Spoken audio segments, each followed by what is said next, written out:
Welcome to the AGF podcast. I'm Brandon, co-owner of American Grappling Federation and host of today's show. Before I get into today's interview, I'd like to thank our sponsors. First, BJJ Tees and Just Roll. For the best apparel in Jiu-Jitsu, check them out at any AGF tournament or Instagram and Facebook at BJJ Tees. That's BJJ Tees. Next, Easy Flex Mats. For your premier home, gym, or sport mats, go to easyflexmats.com. That's easyflexmats.com. Also, Tanita Scales, the official scales of the NCAA Wrestling Championships and the American Grappling Federation. Never miss weight by going to tanita.com. That's TANITA.com. Last, our 2020 charity, the ALS Association. Learn more about donating, events, or volunteering. Go to alstexas.org. Back for another episode. I am here with Mark Delarosa. Thanks for having me. Thanks for coming on. I did advertise it that his wife, Montana, was going to be here, but they have had the cameras in their house. They are fighting.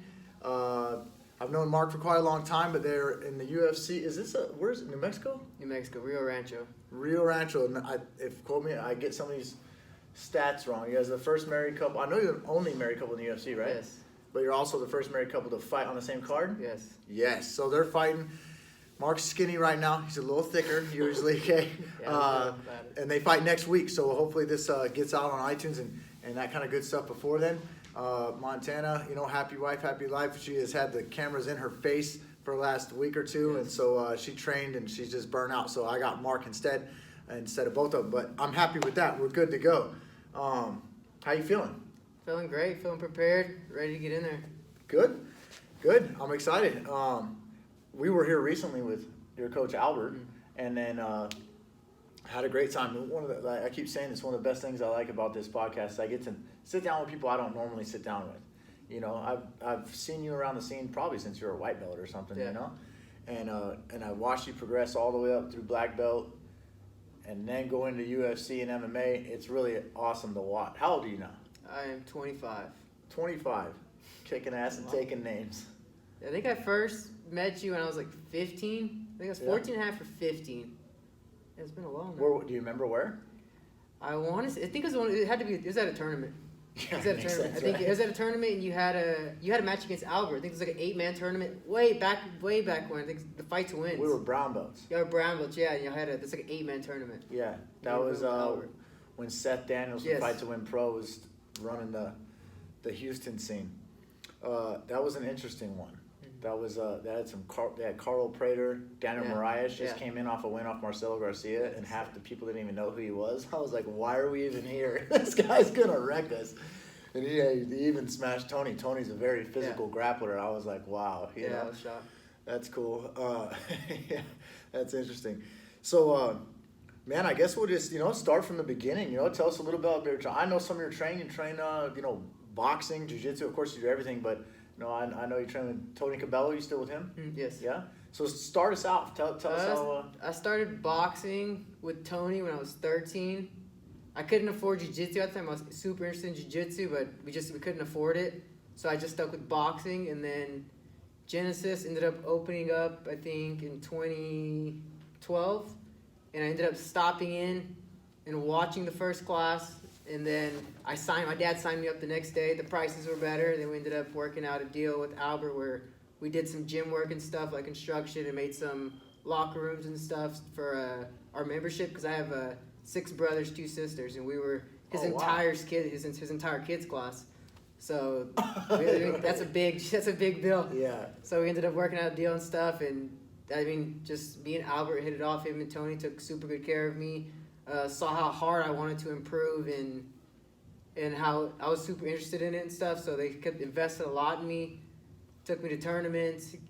Invested multiple hours into me. Believed in me when other people didn't. Believed in me. Sometimes even my own family didn't believe in me. Albert and Tony were like a father to me. They helped bring me up. Helped me. They supported me. Supported my journey. Then next thing I know, Team Takedown comes in one day when I was like 15. And they bring in like Chaz Skelly, Johnny, and all them to do no-gi rounds here. And I ended up grappling with them. They ended up meeting my boxing coach, Tony. They ended up hiring Tony as the boxing coach for Team Takedown. For you guys that don't know Team Takedown that are listening and not just from the area.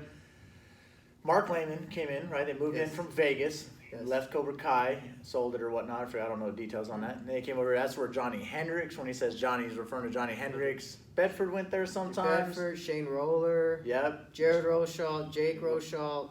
Yeah, it was a squad of wrestlers and UFC fighters. I mean, that was the time frame when Hendricks was the champ too, right? Yeah. Yeah. So you got to go over there. He's probably one of the smaller dudes over there. Then. Oh yeah, I was the smallest dude there. I think I was brought in. They started showing interest in me because I said I wanted to be a fighter and stuff. But I was brought in basically to get beat up by Chaz. I was Chaz Kelly's dummy. He beat my butt so many times. But it ended up, they ended up seeing my potential and stuff, investing a lot more time in me, and started bringing more smaller guys so I can train with and stuff. And then Bedford would come out, Will Campazano would come out, Ryan Benoit would come out. So I had smaller training partners and stuff. But at first, I was brought in to get beat up by Chaz Kelly. Yeah. But they ended up investing a lot of time in me and stuff, and made my pro debut. Took 2 amateur fights within like 4 months, and they ended up turning me pro when I turned 19. I ended up winning 9 fights in a row before getting the call to the UFC. Took like a short notice fight on 10 days notice against Tim Elliott. I think he had 2 fights to go. He had fought Mighty Mouse for the belt. Took a short notice fight against him on 10 days notice. Cut 26 pounds in 10 days, which was super tough. I didn't get the win, but I got that UFC contract and just trying to climb that ladder and crack that top 10. That's something that people don't know about the UFC. Sometimes you get a little, you scratch their back and they'll scratch yours. You know, when they're looking for a short notice fight and you're trying to get into the UFC. Sometimes they're tough fights, but you get into the UFC. You know, and then you get to your normal weight, normal fights after that. You know, that's awesome. So you only had 2 amateur fights. Yes. Oh wow, you went pro right away. That's cool. You were doing well. That's awesome. And you turned pro at 19. So you were what BJJ rank at 19? I want to say I was like a purple belt. Purple belt, yeah. And you've always done good on the jiu-jitsu scene. I've seen you compete forever. Would you? And I don't want to make Tony mad and Albert mad, but what do you favor more, the striking or the jiu-jitsu? Just in terms of passion, not MMA fighting. As passion, jiu-jitsu. Okay, good. You can stay on the podcast then. Okay, for sure, yeah. Yeah, I mean, and now you're a well-respected black belt. And what's Montana? Brown? Purple? Brown belt? Man, the first time I was really introduced to Montana, I still had the locations in Dallas when I was teaching, and I was starting to take Levi over to go train with Bedford. And Bedford had like smoker fights, right? And Montana, I didn't know who she was. Video. Her nose, for you guys, she bloodied her face. It was dripping all over, and I was like, this chick really likes to fight. She threw like 100 right hands, just sparring. But the blood sometimes freaks people out, you know. Yeah. She was like, nah, I'm in this whirlwind, you know. That was cool. I knew back then that chick wanted to fight, dude. That's cool. And so then, how'd you and Montana meet? We met here training. We met here do jiu-jitsu and stuff. Cool. Just helping her with some boxing and stuff, and then next thing you know, she gets picked up from Team Takedown. We're traveling a lot. We're training a lot together. And then I think what really sealed the deal with me and Montana is me and her daughter, me and Zaylin. She's basically my daughter, and she is my daughter now. But Zaylin, we hit it off very well, and I think that made her fall in love with me. Yeah, there you go. That's the secret, guys. Be a good dad. Yes. For sure. That's cool. I didn't even really realize that Team Takedown had many girls. Montana was the only girl. Oh, was it really? Yeah. Oh. Did they just bring in sparring partners for her or something? Yeah, we've had, they flew in, Paige Van Zandt lives with us for like 2 months.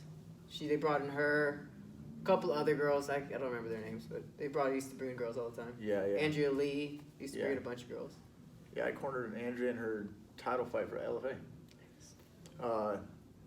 Yeah, she's a awesome girl. Man, so that's cool. And so then she's pursued up through BJJ and into the UFC. Was she called up the same time as you?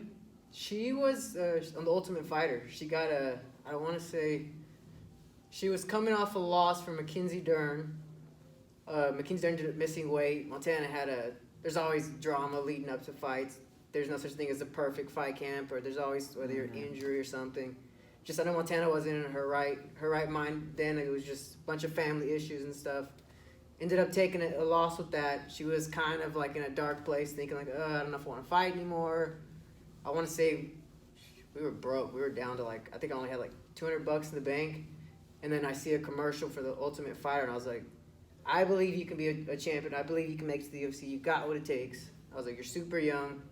Because Montana didn't have any amateur fights. She went straight pro. They threw her straight pro. Oh, wow. She had no say in it. So she was signing Team Takedown. The owners told her, they made her go straight pro after, I think, 5 months of training. And she lost 3 in a row to hometown girls. Then she ended up winning like 6 in a row, 6 submissions.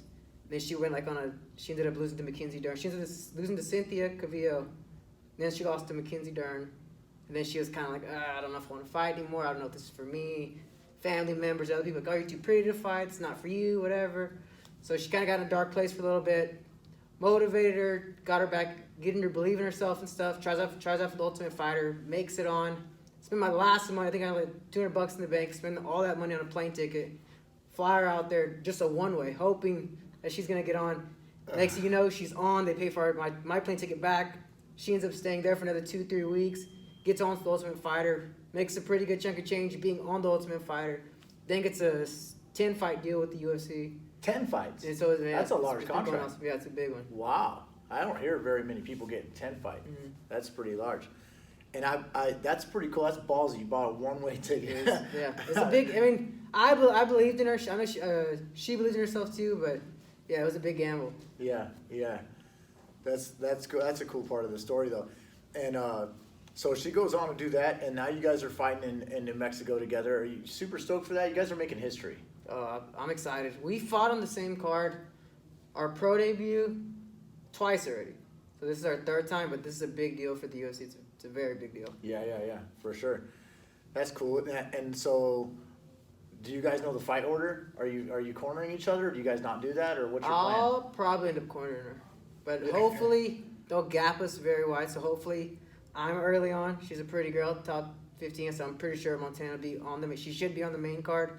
So hopefully I go at least 6-7 fights before her. You think that plays a factor, being a pretty girl? Oh yeah. Yeah. Oh yeah, for sure. I think it helps for sure. Oh, it definitely helps. And yeah, so if she goes on and you go on, that's it's nerve wracking too though, right? Oh, yeah. And what I'm getting at is when I was doing the podcast here with Albert, you guys were training back here in the room that we're in right now, right? And he's like wall fighting with his wife. And I was like, I wonder how that goes. It either gets really bad or it gets kinky. It's one or the other. Right? No.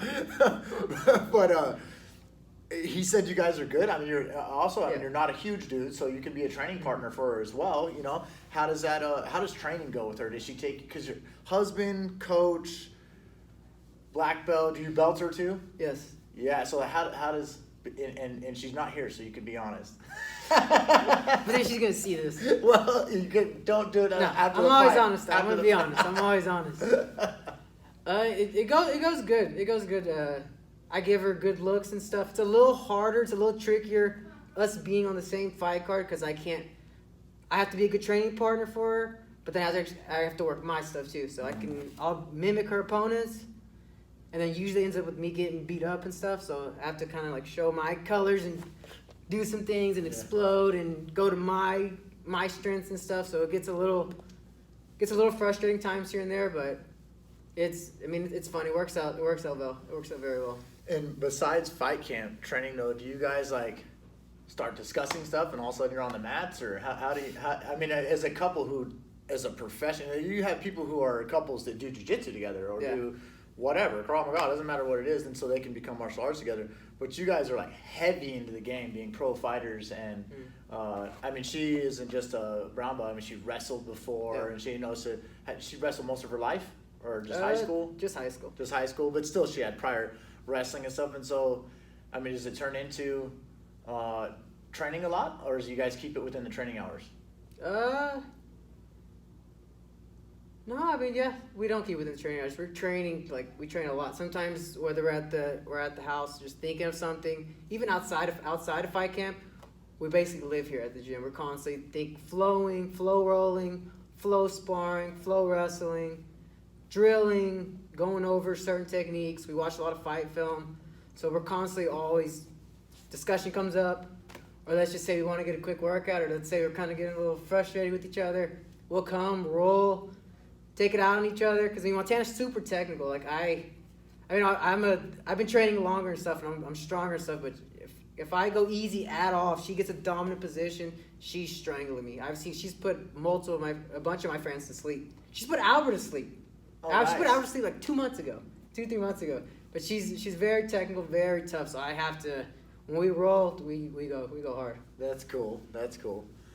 Man, and so I got a really great compliment from you the other day. You went to AGF Dallas, and you liked the way that it was run and stuff. And I was super excited about that because me and my partner, we try really hard. And like you and I were going back and forth on Facebook, I was like, we just care, you know? And so like when someone gives us a compliment like that, we really appreciate it, you know? And what do you think set it apart? What do you like about it? I like how it was structured. I enjoyed. It was fast. It was quick. Usually I'm at a jiu-jitsu tournament. When I hear, Mark, you got to go coach, I'm like, crap, it's going to be a long day. But I like how right when your division started, y'all finish that division. Usually they'll start one, and then you got to go through 7, 8 more. Then next thing you have one match. An hour later you have another match. It was just rapid. Once the division started, I think once one of my students' division started, it was over. They complete the entire bracket under 40 minutes. Like, it was just quick. I could stay there, okay, boom, boom. I didn't have to jump around too much. Yeah. They stayed on one mat. That's your mat. That's your thing. This is your bracket. You're up. You're up. Like, it was just so structured, and it was quick. I always found it crazy for people to book more than 60 minutes of grappling in 60 minutes. I'm like, of course that's how you're gonna go over, and it's gonna be a delay. And so we've got it now. It's all computerized, but my partner Chris he's a coder. He writes all the software. So we've done an algorithm now for the scheduling to do that, and so he's gonna be super happy on that compliment. Yeah, and it's a great tournament. If you haven't done AGF, try it. It's an awesome tournament. It runs smooth. I appreciate that. And you got students. You've been here for a long time. You're a black belt. Are you on the teaching staff here too? Yes. Yeah. How often do you teach? I haven't been teaching at all because it's fight camp, but usually 6-7 times a week. Oh, really? Yeah. Every day, or just a few days, multiple times Every a day? day. Oh, every day. I enjoy teaching the kids classes, and I'll do adult classes every other day. Oh, cool. Help coach adult classes every other day. What I teach kids jiu-jitsu Wednesday through Friday. What is it that you like about teaching kids? I just building their confidence, seeing the smiles on their face. Like, I enjoy seeing the parents when they see me help coach and they see me on the mats, or there's a camera crew. There's like, what are you still doing? There's like, I enjoy. I don't have to do it. I can be home sitting down just training, but I enjoy coming, teaching the next generation, and just presenting opportunities for them, like Albert and everybody else did for me. Yeah. Well, yeah, a lot of us, to be honest, even if we have free time, we're just gym rats. Yeah. We're just like, I don't want to be anywhere else, you know? Yeah. That's cool. So tell me a little bit about boxing. Did you do any amateur boxing at all? Did you get any just ring time? multiple gym wars, and just helping getting our pros at Reyes Boxing, just helping getting pros ready. Just like I'm talking about, I would from 14 to like 18 was my solid boxing years, and I probably put in over 300 hard sparring boxing rounds at Reyes. Like, it was a dog. It was kill or be killed in there. Like, it was hardcore sparring. But I knew I wanted to be an MMA fighter, so we didn't focus too much on competing for boxing. I've taken my fighters to Lone Star Boxing and Maple Avenue Boxing in Dallas. And they kind of changed names and locations and stuff now, but it's one thing I've always respected. I went to boxing when I was a kid. I did kickboxing.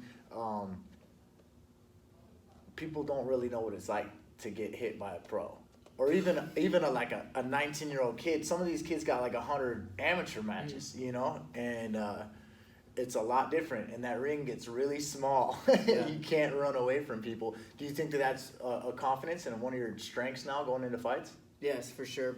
Especially even to this day, just being in there just keeps me sharp. It's just MMA fighters, which I mean, everybody's working strike and stuff, but when you go against just someone that's just disciplined in boxing, They're super sharp, got a high IQ.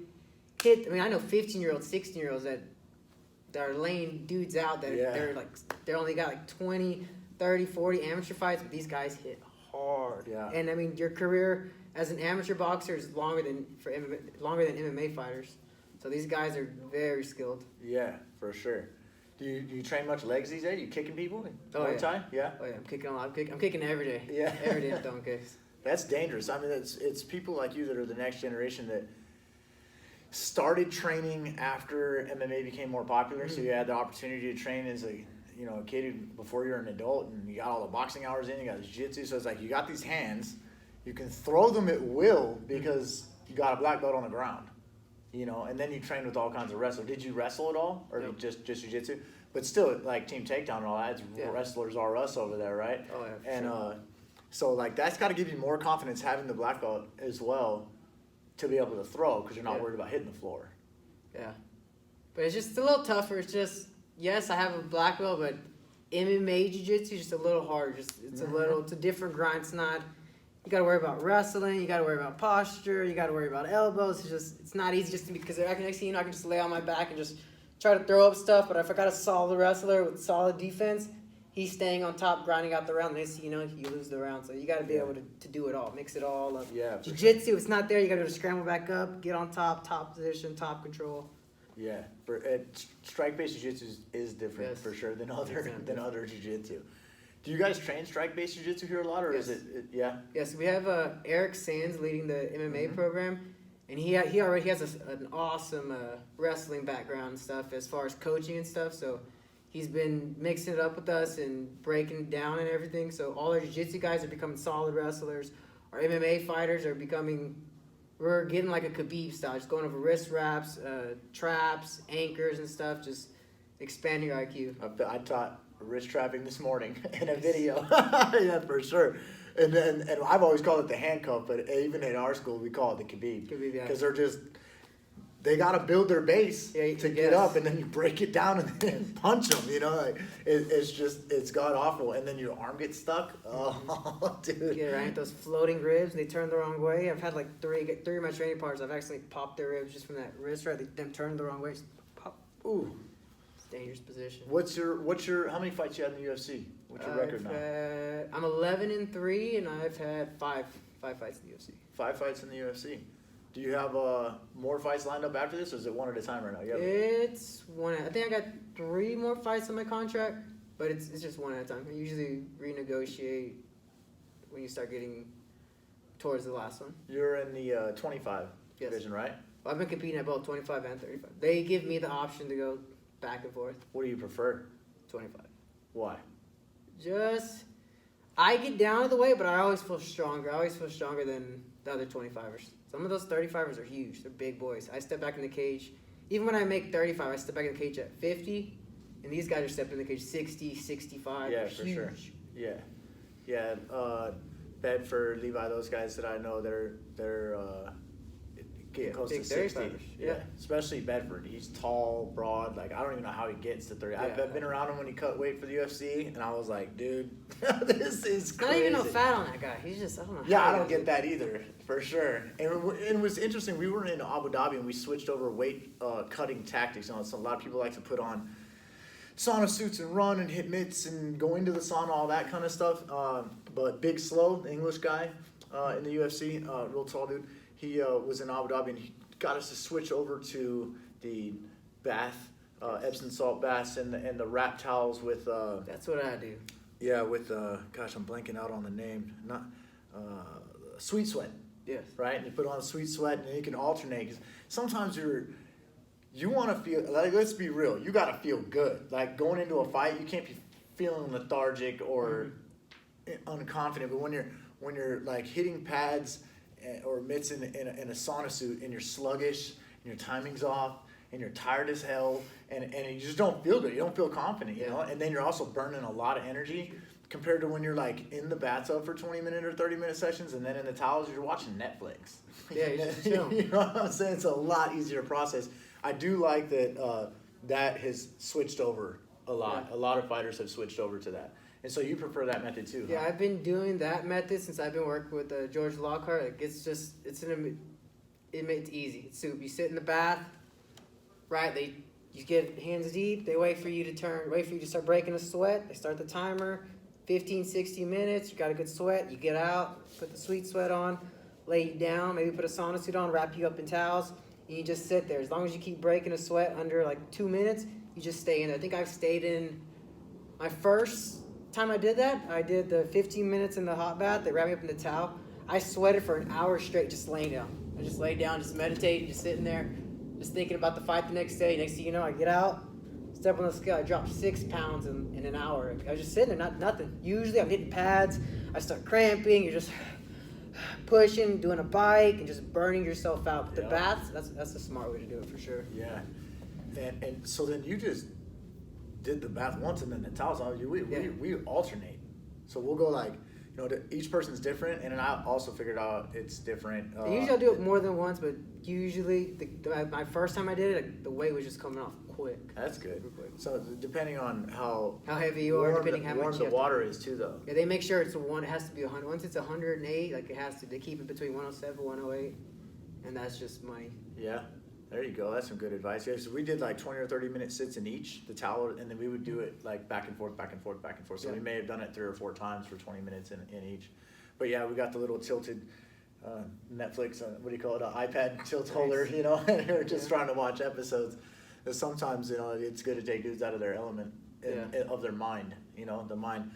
Speaking of that, mind, how do you go into a fight in terms of nerves, in terms of how you deal with it? Some people like to sit on their headphones all day. Some people are like, they play video games. Some people are active. Some people are get reserved. Like what goes through your mind, and how do you deal with it? Usually what goes through my mind is stepping in that cage, anything can happen. You can get one wrong move, hand down, you can get elbowed. At any point, anybody can get knocked out or submitted. So I train super hard for my fights. I make sure I don't cheat myself at all. Make sure I'm getting my cardio in, getting my mitts in, running, doing all my drilling, everything my coaches want of me and above. I don't just train here. I don't just put in the time here at the gym. I'm going outside the gym. I'm running. I'm film studying. I'm doing extra cardio on my own, extra abs on my own, extra shadow boxing all the time in the mirror. Every time I'm in front of a mirror, constantly shadow boxing stuff, just going over everything. And as come fight week, even like fight day, that runs back in my head. Did I miss anything? Did I do any cheat meals? Did I skip any training sessions? Because there's a couple days where you come and you're just like, shit, just today's not my day. I don't feel like training. But you still got to push it. You still got to put in the work. You still got to keep grinding. So that runs all through my head, and I just go through all those checkpoints. I'm like, dude, I did everything I needed to do to lead up to this point. May the better man win. Kill or be killed. The better man win. No regrets mentality. Yeah. Yeah, that's good. If you ever got to that point and had any regrets or said, shit, I should... No. No? Never. Just besides my UFC debut, that one sucked. But just because I didn't have a fight camp, it was just 10 days. Yeah. And I was just, worried. To be honest, I was just wore out. My body was just dead. UFC jitters too, first time. For sure.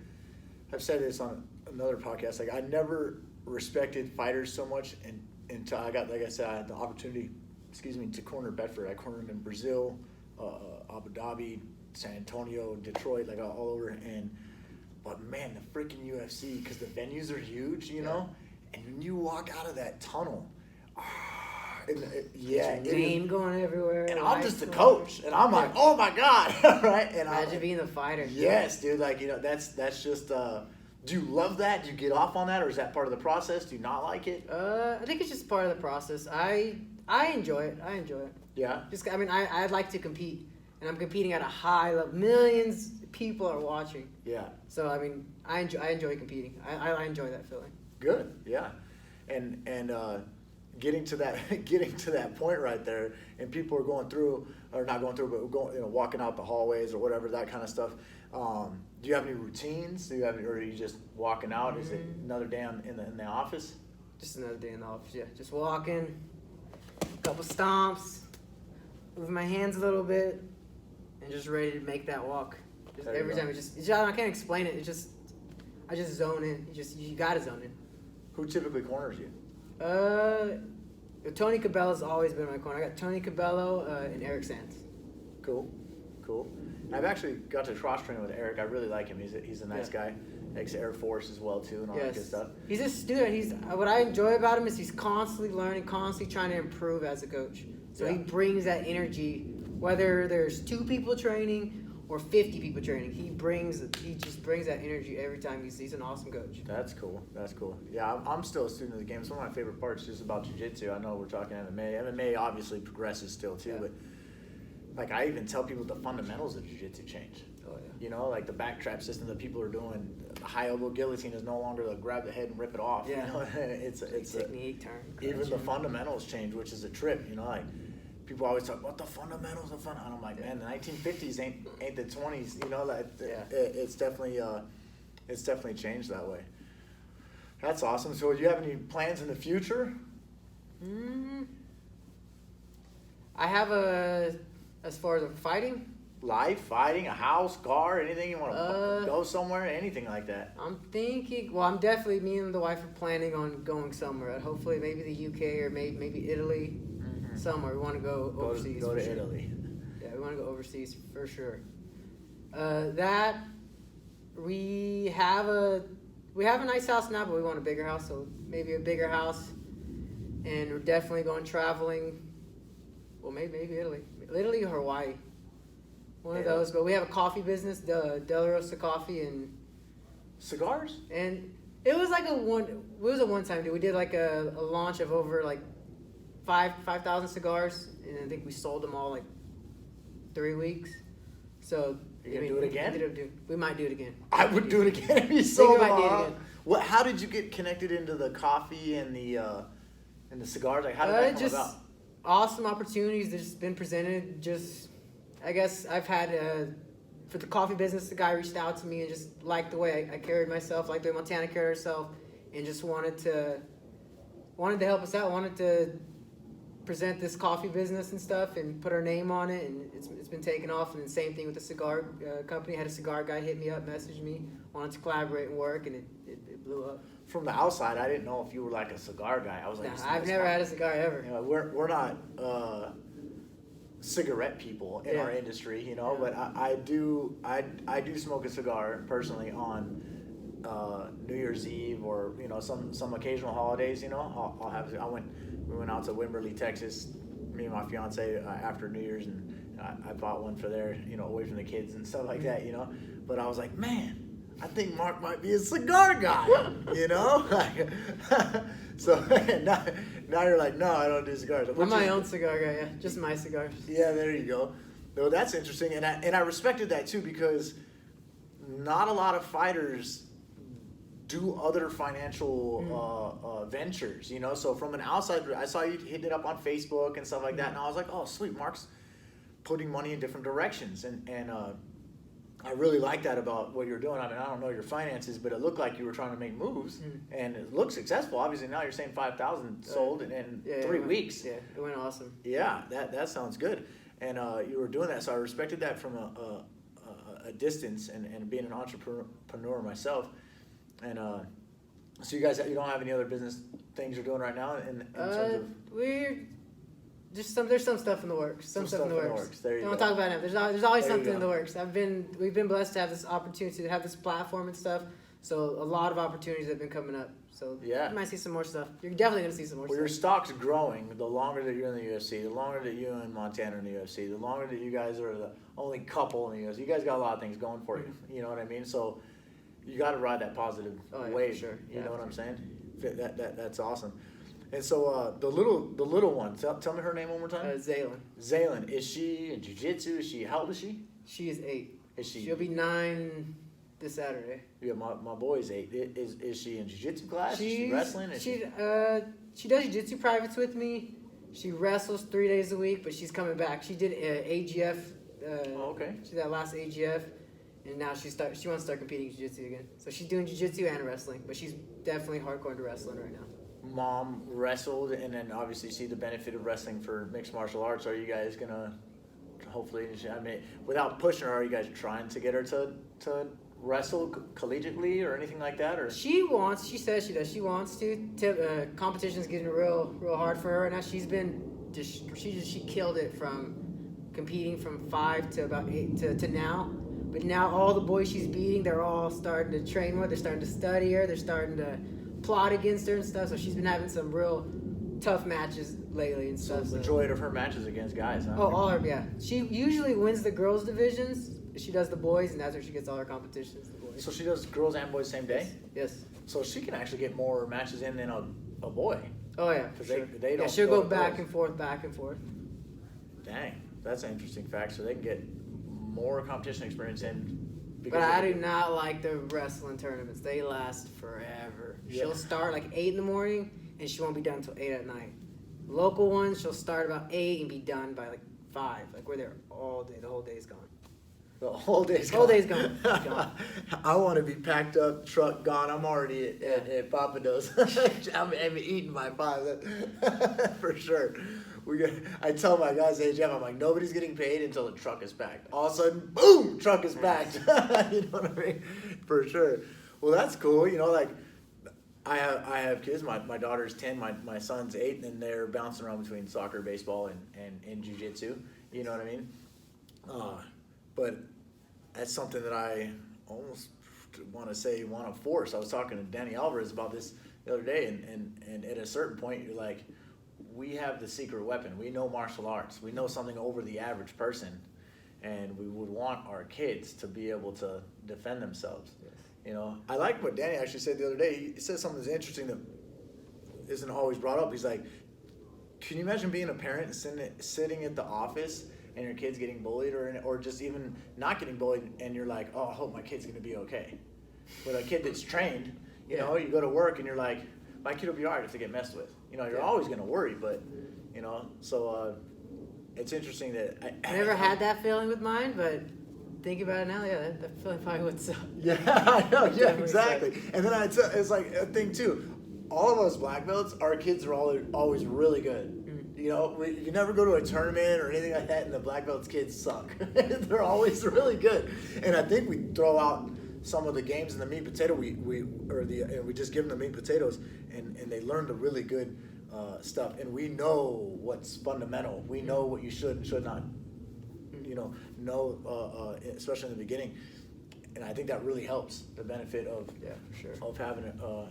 You know, I wonder if there's a lot of pressure from their side, though. You know, I think there is. Yeah, I think there is. Yeah, I try and tell my kid, I'm like, you don't have to be me. You know what I mean? And I'm, you know, like I compete 2 to 5 times a year. I'm not a 15 tournament a year kind of guy. I'm not a pro MMA fighter, you know. But they still look at Dad like he's King Kong. You know, you're always gonna be Superman to them. You know what I mean? And I'm like, dude, you're gonna be a better Superman than me. You know? Yeah, like, not mine. Mine thinks I'm a loser. Really? Oh, she just has so much. When she wins a lot of tournaments, she wins a lot of wrestling tournaments. She's up in her head. She's up there. She trains hard. There you go. She's constantly making boys cry. Constantly out wrestling boys. Constantly. I mean, she winning AGF the way she did. I don't know. One of the kids she beat was a very talented kid. Just had a bunch of sponsors and stuff. And she's seen him here and there. And she was kind of nervous. And once she beat him, the way she beat him, I think she beat him like 21-0. Ooh. And she just, she performed very well. She surprised me. She's just up there. I don't think it's set in yet like what her parents do yet. I mean, she's around it. She's smart. She sees us training, but she's been coming to the gym with us, and she's been a baby. I mean, just sitting there, whether she knew what was going on or not. So she's just used to this life. She's used to, parents are fighting. I mean, she gets nervous and stuff, especially when her mom's fighting, but she's used to this kind of lifestyle now. So it's just like, it's hard to impress her. Who watches her when you guys fight? Montana's parents. She'll be at the fight. She usually comes to the fights. Comes to fights? That's cool. So you get to watch the parents fight live. Has she ever got to go in the ring? No. Got to go. Hopefully. I know. Call him into the ring. Come on. Yeah, for sure. That's cool. Dad's fighting on TV, and I've seen other kids of UFC fighters, and like, well, not just that, but it's like, like we're having a watch party to watch your dad fight. You know what I mean? Like there's 50 of you here screaming on this coach, you know, and the kid's like, yeah, that's my dad. What a trip to watch your parents fight, you know. I did not have that experience as a kid. My mom was at a hair salon. My dad worked for CBS Studios, so I didn't have that. But I have been around it, and it's got to be amazing for the kid too. It gives an extra boost of confidence. Oh yeah. You know. Sure. That's We're cool. definitely. Well, I guess we're definitely the cool parents whenever we pick her up from school. Yeah. We pick her up from school and we do like school events and stuff. The teachers, like, oh, I seen you fight. Or you got a fight cup. How are you feeling? Yeah, Or yeah. other parents who come and talk to them. They don't just like. Yeah. I guess they could be. I guess they're kind of cool. I guess Yeah. all her friends are like, we seen you fight. We seen you on TV and stuff. She's What like, rank is she now? She is gray and white. Gray white, yeah. That's awesome. Oh man. So we started talking about Montana. You guys had the cameras being in the house and all that kind of stuff. She's a little wore out right now just from that, and so we got you. So tell us a little bit about what's going on in this lead up. You said you got cameras in the house, right? Are they just filming background? They got build up? Is that what's going on? Multiple. We have a UFC Fight Passes because they're relaunching it and stuff and doing a bunch of stuff. So they're doing a documentary on us. Oh, nice. Leading up to this fight. I think they started documenting us like outside of this fight camp and then a little bit during. And then I know they're going to record us all behind the scenes and stuff for this fight and after and stuff. And that should be releasing probably 2-3 weeks after the fight because they want to get a bunch of back footage and stuff. And then we... Is that just a special on you guys? Yeah, or- it's just a special just on us. Oh, yeah. nice. I think Good we're for the you. first episode ever. We did a nice little thing with UFC Fight Pass, so they're gonna relaunch Good. that and stuff. So that's gonna be a big deal. Yeah. So that's for gonna sure. be awesome. And then we've had Montana's just been super busy doing commercials and stuff for speakers, Bluetooth speakers, headphones, water companies, supplement companies. Just it's been crazy. ESPN's doing an article on us too, so we've been for the past like month and a half. We've had a reporter from ESPN coming to our house, coming over, basically being there all day, taking pictures of us throughout the day, asking us questions, doing stories, multiple interviews with multiple different people. But ESPN's doing a big interview on us right now, or a big story on us right now. So it's been super crazy. Yeah, that sounds like it. I mean, it's part of the game, though. Yeah. You know, it's part of the game. That does sound very invasive, though. There's cameras all the time, everywhere, all the time. But when they did the Fight Pass one, they were there with us every day. The wrestling tournaments, these guys had like jetpacks, camera hanging in over, doing all my kids' classes. Like they just followed us everywhere. Every time we went to the stockyards, they were just everywhere. Oh, wow. So that get annoying?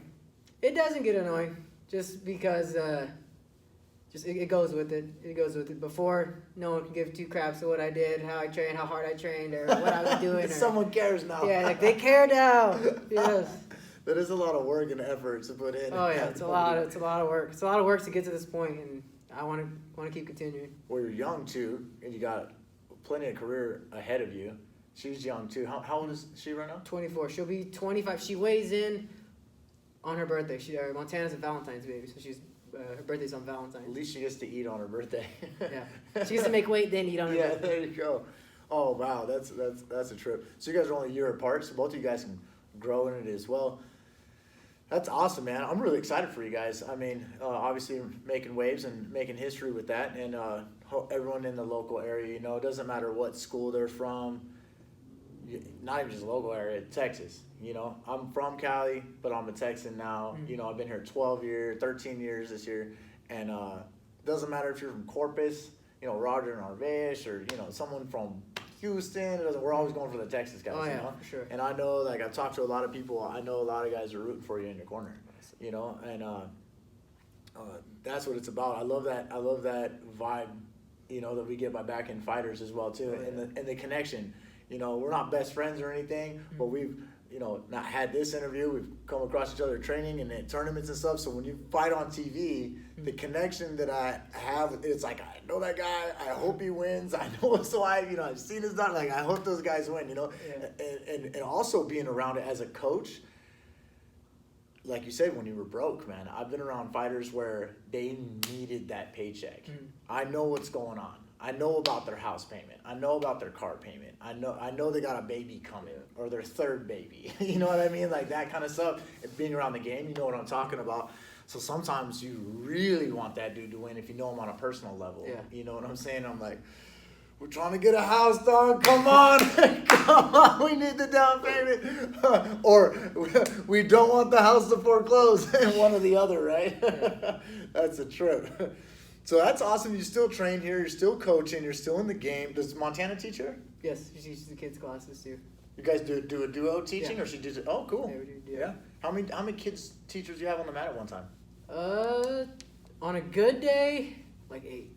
8 coaches 8. on the mat. Yeah, on a bad day, it's like 2, 3, which is still good. How many kids are in the class?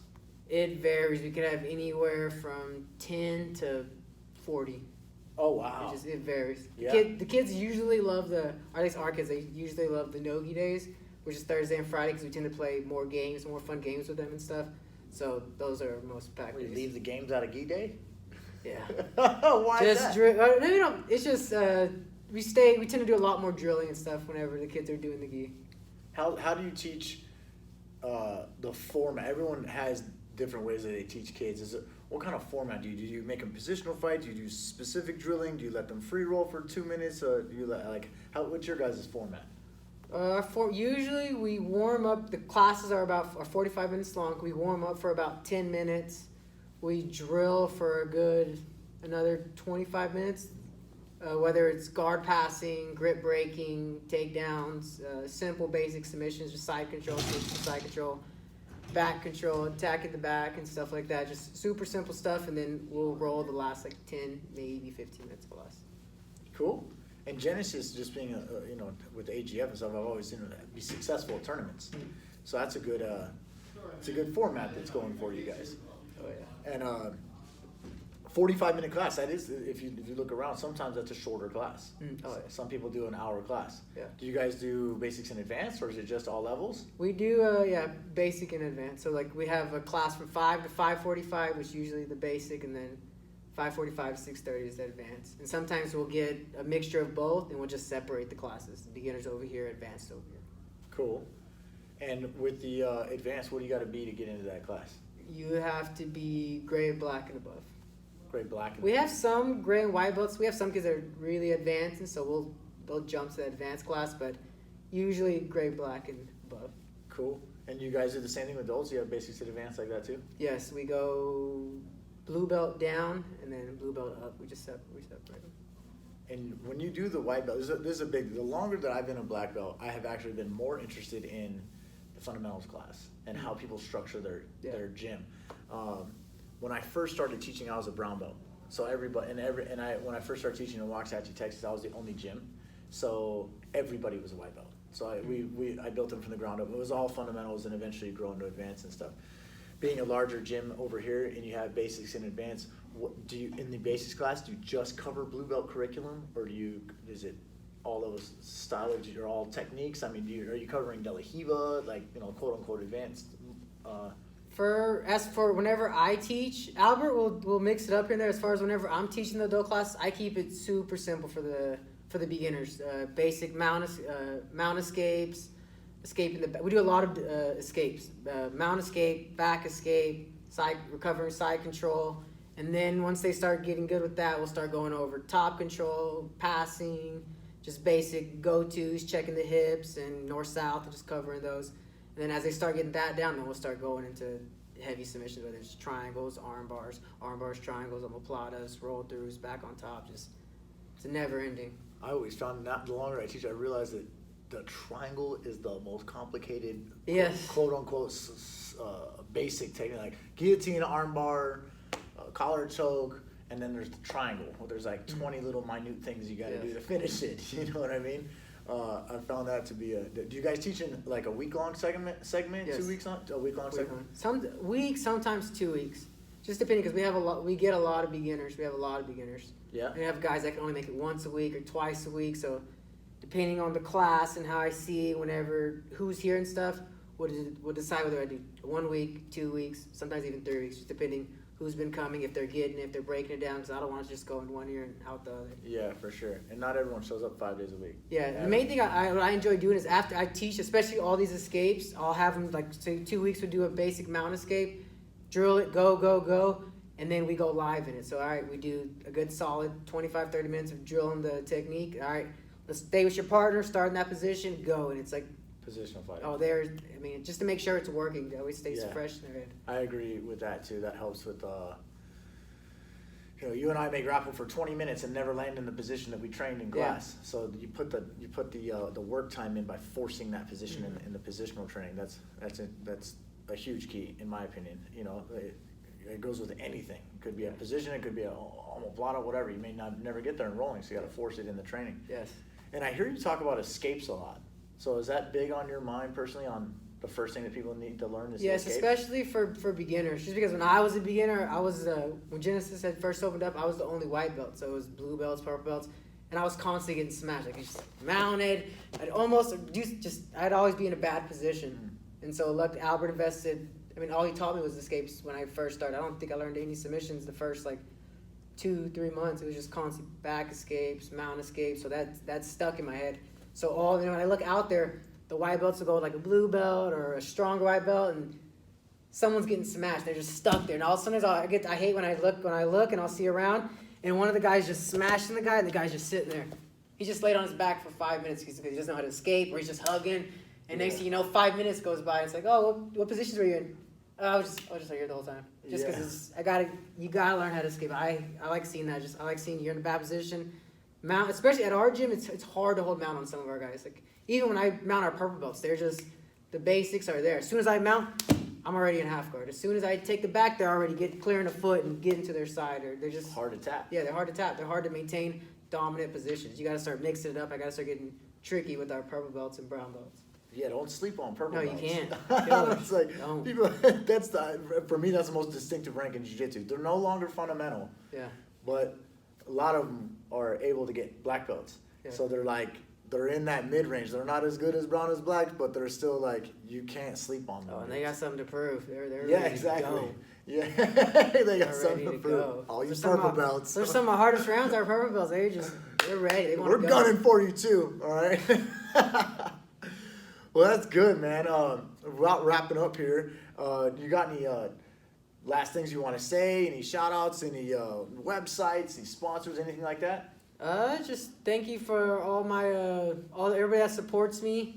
Follow me on social media, Mark Delarosa on Instagram, Facebook, Twitter, and Snapchat. If you haven't tried Delarosa coffee, try it. DelarosaCoffee.net. It's the best coffee you ever have. Thank you, sir. I Thank appreciate you. your time. It was awesome hanging out with you.